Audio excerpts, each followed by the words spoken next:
지금 스튜디오에는 김현 더불어민주당 대변인, 유여해 자유한국당 최고위원 나와 있습니다. 두 분 안녕하십니까? 네, 안녕하세요. 네, 저희가 안철수 전 대표의 그 당대표에 다시 도전하겠다 이런 입장에 대해서 이용주 의원과 얘기를 나눠봤는데 민주당 쪽에는 좀 이걸 여쭤보고 싶어요. 지금 계속 나오는 얘기가 민주당과의 통합 가능성에 대해서 다시 거론되기 시작했거든요. 어떻게 봐야 될까요? 저는 여기 와서 처음 듣는데요. 네, 그렇습니까? 저희 당 안에서는 지금 국민의당과의 통합 얘기 전혀 없습니다. 왜 없다고 생각하세요? 지금 대선 끝난 지 3개월, 이제 좀 네. 있으면 100일 되는 거고요. 그동안 인사 추경 그리고 정부 조직 개편안 처리까지 이제 왔고요. 네.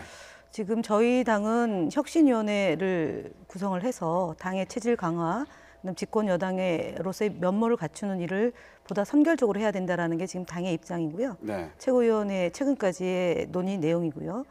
그리고 지방선거도 차질 없이 또 준비를 해야 되는 게 목전에 있기 때문에 국민의당과의 통합이나 연대나 이런 얘기는 전혀 없습니다. 알겠습니다. 국민의당과 통합 얘기를 하기 전에 지금 여당으로서 할 일이 더 많다 이런 네, 말씀으로 그렇습니다. 이해가 네. 되고요. 자, 그러면 국민의당 안철수 전 대표가 다시 등장을 한다면요. 네. 지금 자유한국당은 제1야당인데 네. 강력한 야당이 등장하게 되는 것이냐, 또 다른 또 강력한 야당이 등장하게 되는 것이냐, 어떻게 보십니까? 네, 저희 입장에서는 오히려 여당으로 갈 것이라고 보고 있습니다. 그러니까 네. 방금 김현 대변인께서는 그럴 리가 없다라고 하셨는데 물론 그렇게 밖에서 볼 때는 또는 네. 어느 정도 선까지 볼 때는 그럴 리가 없다고 생각할 수 있겠지만 지도부에서 조용히 물밑 작업을 하기도 하고요. 일이라는 게 그런 일 물론 아니라고 하실 수는 있지만 그런 일들은 원래 몇몇 사람들이 조용히 하기도 하기 때문에 저는 그 가능성을 오히려 열어두겠습니다. 그리고 강력한 야당이 등장할 거라고 했는데요. 어떻게 강력한 야당이 되겠습니까? 원동력이 전혀 없습니다. 일단 기반이 호남 기반이고요. 호남 기반을 가지고 있기 때문에 정체성이 무엇이냐고 물었을 때 흔들림을 보일 수가 있고요. 또 이번에 안철수 전 후보가 이번에 다시 대표로 나오게 된다면은 전에 기억을 하시는지 모르겠지만요. 과거 안철수 후보의 부인이었던 김미경 교수가 인터뷰를 할 때 이런 말을 했습니다. 국민의당은 남편과 제가 낳은 4번째 아이라는 이야기를 했었거든요. 네. 결국은 안철수 사유화 당이 아니냐는 이야기까지 나올 수 있기 때문에 강력한 야당, 저는 절대 그럴 일은 없다라고 봅니다. 네, 알겠습니다. 아니 지금 민주당 속사정을 더 잘하시는 것처럼 얘기했는데 지도부 사이에서는 긴밀히 얘기할 수도 있다 뭐 이렇게 말씀하셨어요. 전혀 사실이 아닙니다. 네. 네, 알겠습니다. 대답을 상당히 간결하게 해주시네요. 알겠습니다. 자, 그러면은 이번에는요 자유한국당과 민주당 사이 얘기를 좀 해보겠습니다. 먼저 자유한국당 얘기를 좀 해보겠는데요. 자유한국당 요즘에 이슈가 뭐가 있죠?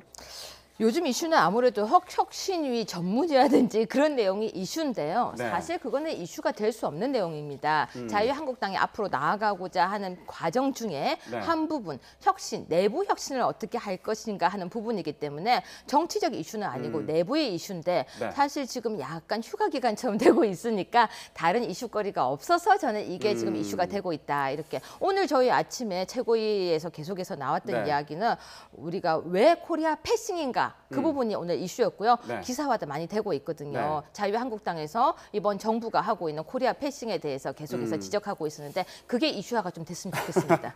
알겠습니다. 그런데 죄송하게도 저희는 오늘 혁신이 내용을 그러게 이슈로 좀 말입니다. 뽑아봤습니다. 네. 네, 관련된 내용입니다. 들어보겠습니다.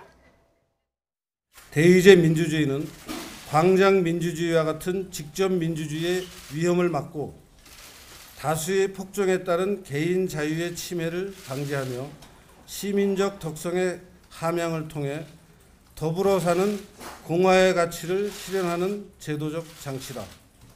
지금 선언문에 모든 것을 담을 수는 없습니다. 선언문에서는 저희가 우선 그 혁신에 있어서 주요 가치나 철학을 담는 데 중점을 담았지 탄핵 문제를 굳이 여기 선언문에 담아야 될 글쎄요 그런 필요성은 네, 결국 탄핵 문제가 혁신안에 구체적으로 언급이 안 됐다 이런 지적이 계속 나오고 있어요. 어떻게 보십니까? 근데 저는 저희 지도부에서 그러니까 최고위에서는 사실 혁신위와 일부러 거리를 두고 있습니다. 혁신위의 자율성을 보장하는 것을 기본으로 뒀기 때문이죠. 네. 그래서 이런 부분에 대해서 저희는 혁신위에서 결정해야 될 부분만 최고위에 올라올 때 의결을 한다라는 입장을 가지고 있는데요.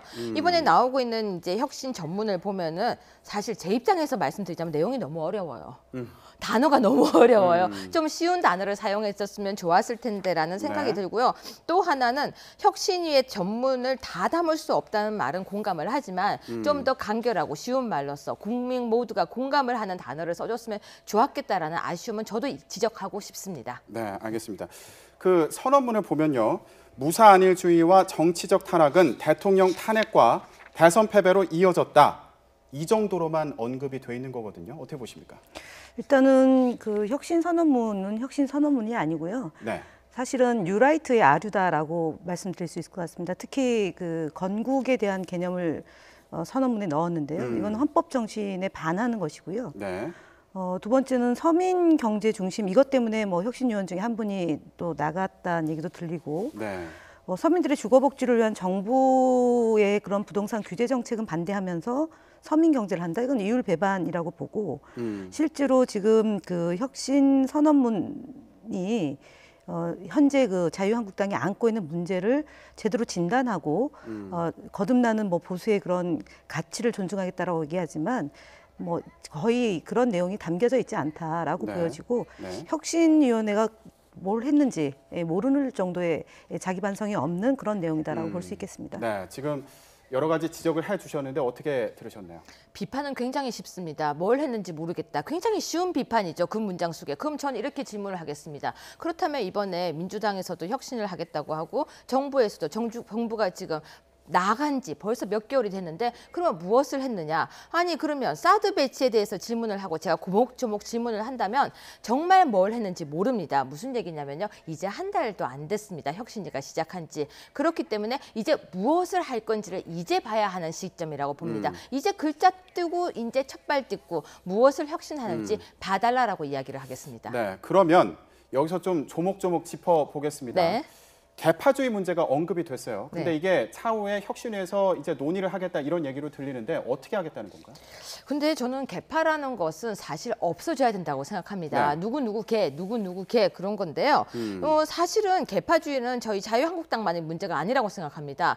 지금 정부도 마찬가지고요. 그렇다면 민주당도 마찬가지고요. 개파에 대한 논의가 굉장히 많이 있어야 되는 건데요. 자유한국당에서도 지금 개파주의가 된다면 저는 그건 아주 바람직하고요. 개파 없이 누군가의 한 사람 한 사람 자율적으로 바로 설 수 있는 것이 될 수 있다면 저는 네. 아주 정말 제가 가고자 하는 길입니다. 그런데 개파가 무엇인가를 이야기한다면 또 어려울 겁니다. 왜 잘 아시잖아요. 처음에 개파에 대한 이야기가 나왔을 때 그러면 누가 누구 선이다라는 이야기가 있는데 이게 중복되는 경우도 있거든요. 그래서 참 어려운 시작을 한다라고 저는 보고 있습니다. 네. 자, 그런데요. 지금 개파주의에 대해서 좀 포괄적으로 말씀을 해주셨는데 친박계 관련해서 뭐 탈당을 해야 되는 거 아니냐 이런 얘기도 또 나오고 있어요. 어떻게 보십니까? 일단은 지금 앞서 그 대통령 탄핵, 네. 대선 패배라는 쓰라린 결과로 이어졌다라고 되어 있잖아요. 그래서 탄핵이 잘 된 건지 또는 탄핵을 반대하는 건지가 모호한 거라고 보여집니다. 네. 결국은 대통령 탄핵에 대해서 기존의 입장인 찬성을 하는 분들, 했던 분들이 있고 그다음에 반대를 하는 분들이 있는데 이것에 대한 규정이 명료해야지만 네. 기본적으로 개파주의 문제가 해결될 수 있는 것으로 보여집니다. 왜냐하면 지금 친박이라고 하는 것이 그냥 친박이 아니라 박근혜 전 대통령과 정치 운명을 함께했던 핵심 코어가 지금 존재하고 있는 거고요. 네. 그분들과 좀 반대되는 입장에 선 분들도 있고 중립적인 지대에 있는 분들도 있지 않습니까? 개파의 문제라는 것이 이것이 단순히 하나의 파벌의 문제가 아니라 국정을 운영함에 있어서 잘못된 점이 있고 이로 인해서 대통령이 탄핵까지 온 것이고 그에 대한 책임을 물어야 된다라는 점에서 개파주의 문제를 해결해야 된다라는 각도를 선다라면 이 문제가 분명히 명료해져야 된다라고 보여집니다. 이것이 네. 명료하지 않고 개파주의 문제를 언급한다는 것은 사실은 별로 해결할 수 있는 가능성이 없는 것으로 보고 네. 결국 홍준표 대표가 손 안 대고 코 푸는 격이다라는 말까지 나오게 된 배경이 바로 이런 것 아닌가 싶습니다. 명료하지 않기 때문에 홍준표 대표의 체제를 강화하는 방식으로 앞으로 가지 않을까라는 그런 해석들이 나올 수 있다고 봅니다. 네, 탄핵에 대한 입장이 우선은 명료해야 된다. 지금 최고위원님께서 보셨을 때 어떻게 해석을 할 수 있을까요? 근데요, 선언문을. 김현 대변인님, 왜 탄핵에 대한 입장이 그 혁신위에 들어가야 된다고 생각하십니까? 정말로 제가 그는 질문 드리고 싶어요. 모두가 그 얘기를 하더라고요. 탄핵에 대한 내용이 전문에 들어가라고 하는데 지금 혁신위 전문에 탄핵이 들어가야 될 이유를 한번 설명해 보십시오. 넣었기 때문에 말씀을 드린 아니요, 거죠. 탄핵에 대한 이유가 아니죠, 이거는. 실패. 그러니까 총선 공천 실패 이거는 규정을 한 거죠. 그다음 대선 패배 이것도 규정이 된 겁니다. 그런데 대통령 탄핵 그래서 어쨌다는 것인지 없는 거예요. 탄핵을 예를 들어 찬성하는 건지 반대하는 건지, 그러니까 탄핵이 돼서 대선이 패배됐다라고 하는 건지 제가 얘기하는 게 아니라 선언문에 있기 때문에 이 부분이 명료해야지만 다음번에 계파주의 청산 문제가 이어질 수 있다라고 얘기하는 거죠. 아니죠. 제 생각이 그렇다는 겁니다. 그렇죠. 그래서 예. 제가 이야기를 하는 겁니다. 대통령 탄핵 때문에 우리 당이 힘들어졌다고 이야기를 하는데 탄핵에 대해서 찬성과 반대를 왜 쓰라고 하시는지 저는 이해가 안 가요. 탄핵이 우리 당이 힘들어진 원인이었다라고 우리가 쓰고 있거든요. 우리가 그 내용을 쓰고 있는데 탄핵을 찬성하냐 반대하냐 왜 묻느냐고요. 탄핵을 그 안에 그 당 안에 네. 탄핵을 해서는 안 된다라고 주장하는 분이 있고 탄핵을 했어야 된다라는 주장을 하는 분이 같이 공존하고 있거든요.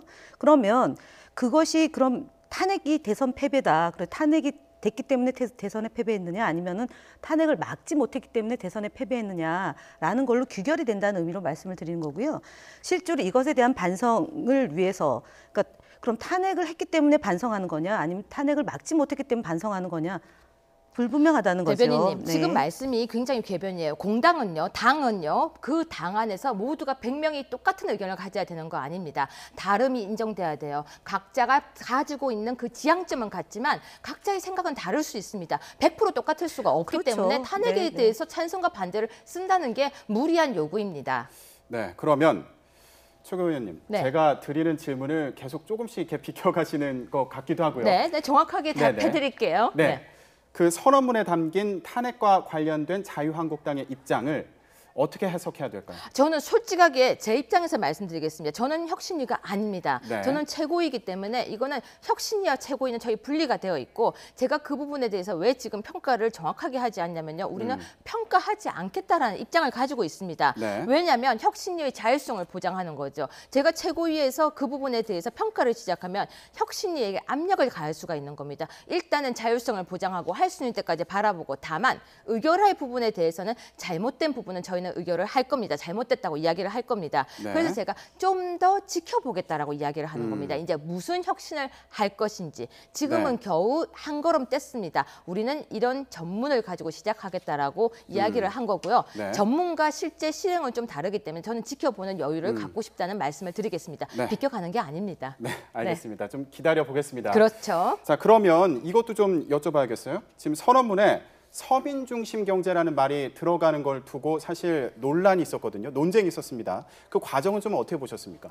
일단은 사실은 자유한국당이 서민을 중시하는 정당이라는 선언을 한 것은 굉장히 긍정적으로 봐야겠죠. 왜냐하면 네. 그동안 재벌의 이익을 중시하고 그다음에 가진 자의 이익을 많이 그러니까 존중했던 정당에서 조금 변모를 깨야겠다라는 자세 전향적인 것은 긍정적으로 보는데 그러면은 서민 중시 정책 이제 지금 정우택 원내대표는 서민 중심 경제가 아니고 서민 중시 정책으로 바뀌었으면 좋겠다라는 그런 이제 제안도 있었습니다. 네. 그러면 서민 중심 경제가 됐던 서민 중시 정책이 됐던 그럼 그 내용이 무엇이냐라가 앞으로 이제 그 자유한국당이 가져가야 될 중요한 그 내용인 것 같은데요. 네.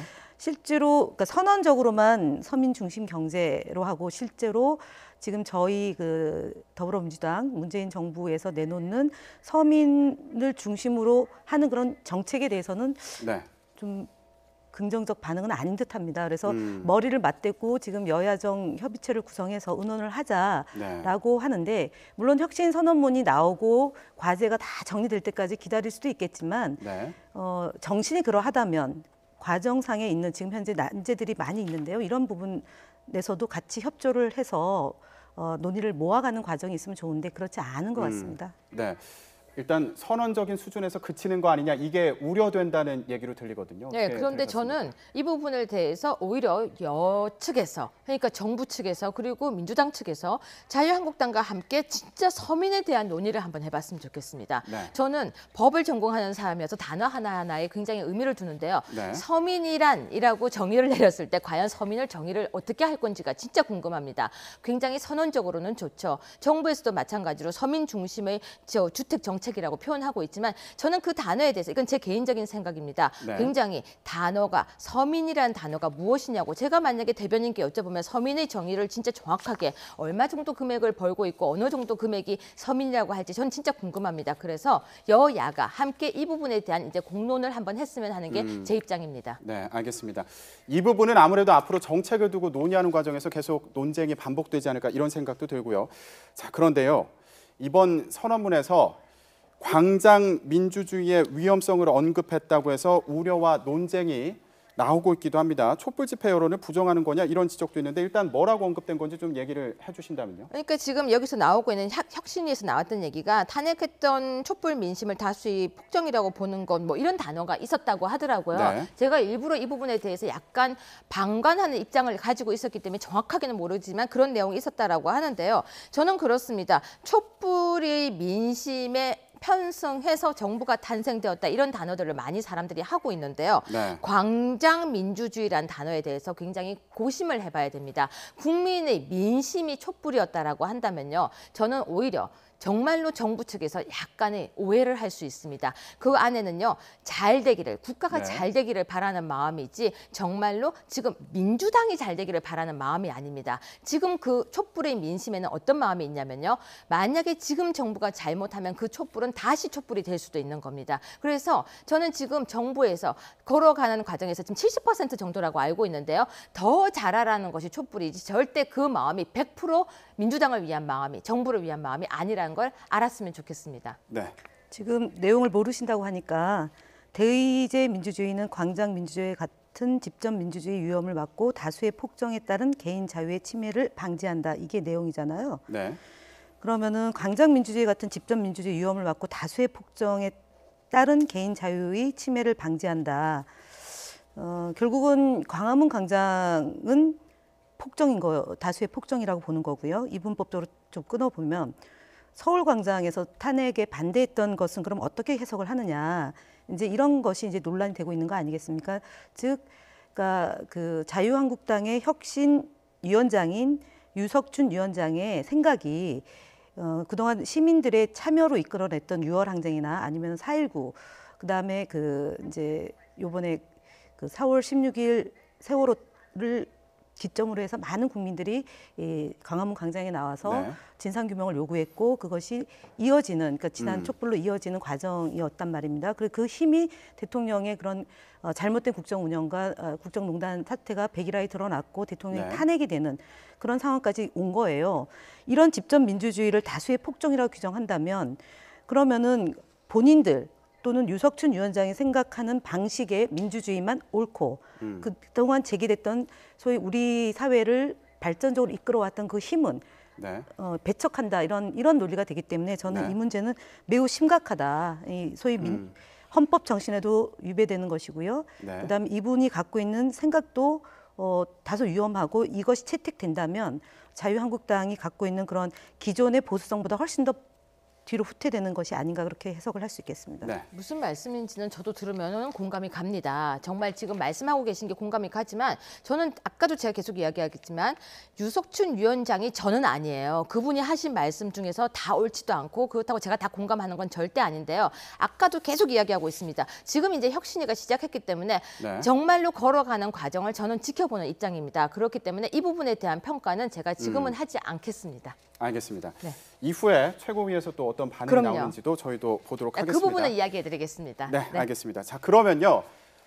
저희가 자료를 좀 찾아봤습니다. 광장 민주주의가 논란이 돼서요. 한번 찾아봤습니다. 그랬더니 자유한국당도요. 그러니까 과거에 한나라당 시절이죠. 거리에 나선 적이 있었습니다. 먼저 직접 보고 오겠습니다.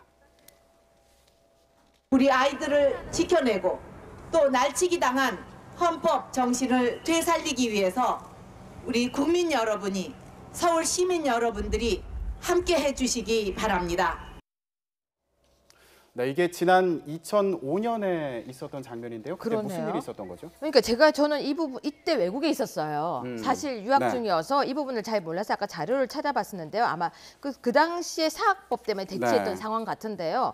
지금 표현을 아까 자유한국당도 과거에 거리에 나선 적이 있더라라고 표현을 하셨는데 네. 저는 거리에 나서는 게 나쁘다고 생각하지 않습니다. 제가 아까 지적했던 것은 촛불이 모두가 민주당을 지지한다. 모두가 그렇다고 생각하면 안 된다는 거예요. 네. 그 당시에 나라가 편안하기를 그리고 나라가 정말 잘 되기를 그리고 그 당시에 그 분노가 나왔던 것이지 그 모두가 민주당과 지금 정부를 지지한다고 생각하면 안 된다고 이야기를 지적하는 겁니다. 네. 그리고 거리에 나가는 게 안 된다는 것이 아니라 거리에 나가게 하면 안 된다는 거예요.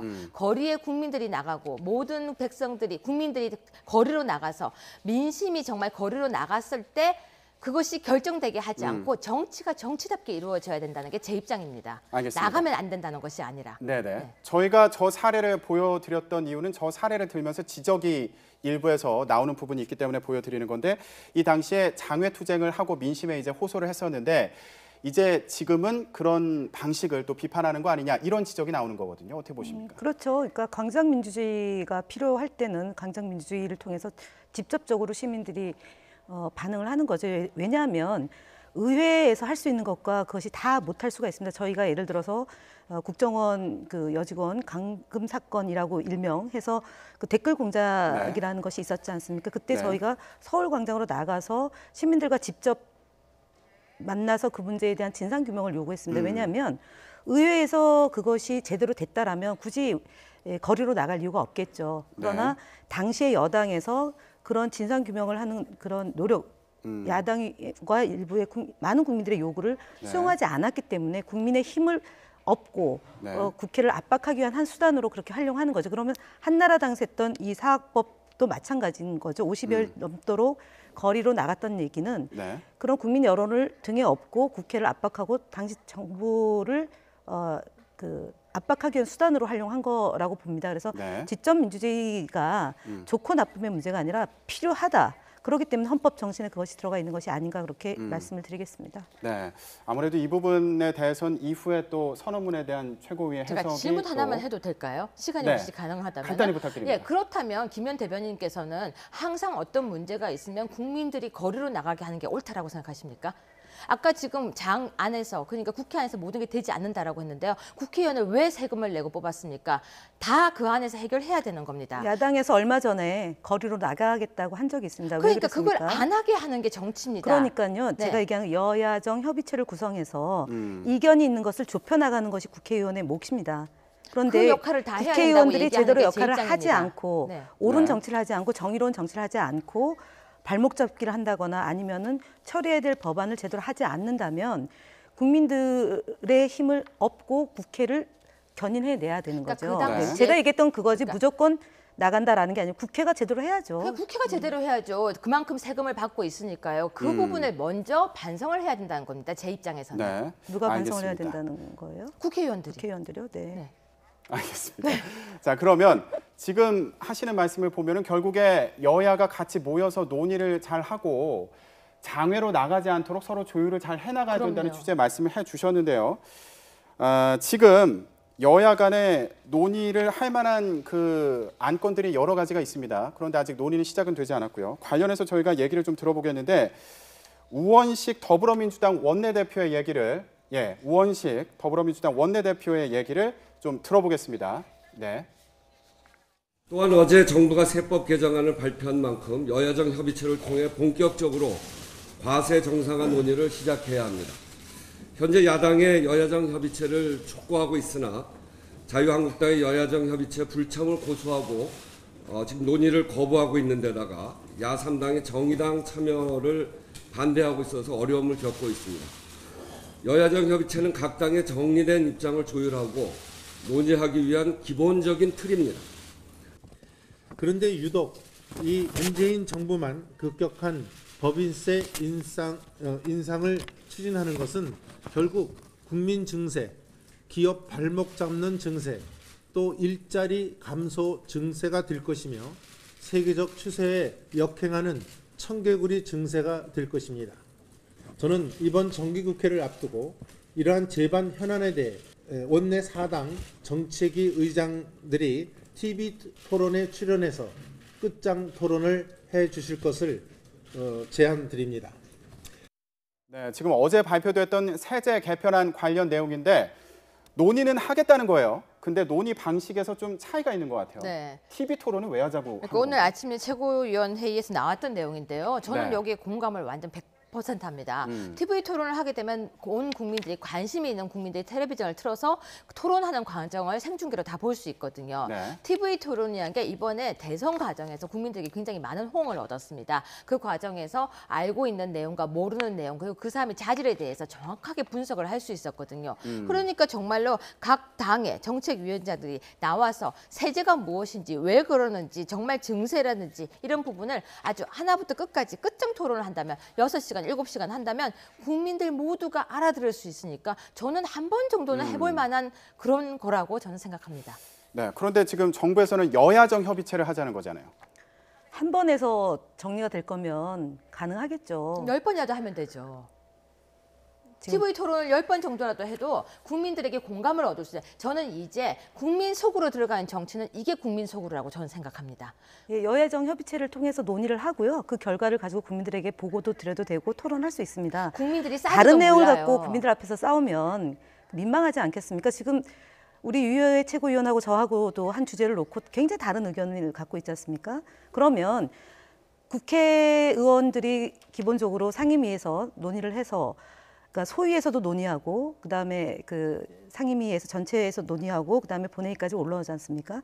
하나의 의제를 놓고도 몇 달이 걸립니다. 지금 제가 말씀드린 거는 정책 협의회를 통해서 여야정 협의체를 통해서 논의하자는 거 반대할 이유가 없지 않습니까? 논의를 하자고 하면 논평할 일이 아니라 협의할 이유입니다. 지금 네. 협의해서 결론을 내야죠. 시간이 없습니다. 네, 예. 알겠습니다. 저희가 오늘 시간이 부족해서요. 너무 부족하네요. 네, 다음에 또 모시겠습니다. 자, 일단 논의를 위해서 시간이 필요하다는 의견이셨고요. 그리고 국민들도 알아야 된다는 의견이셨습니다. 네. 앞으로 국회에서 논의가 어떤 방식으로 진행되는지 계속 관심 갖고 지켜보겠습니다. 네, 두 분 말씀 고맙습니다.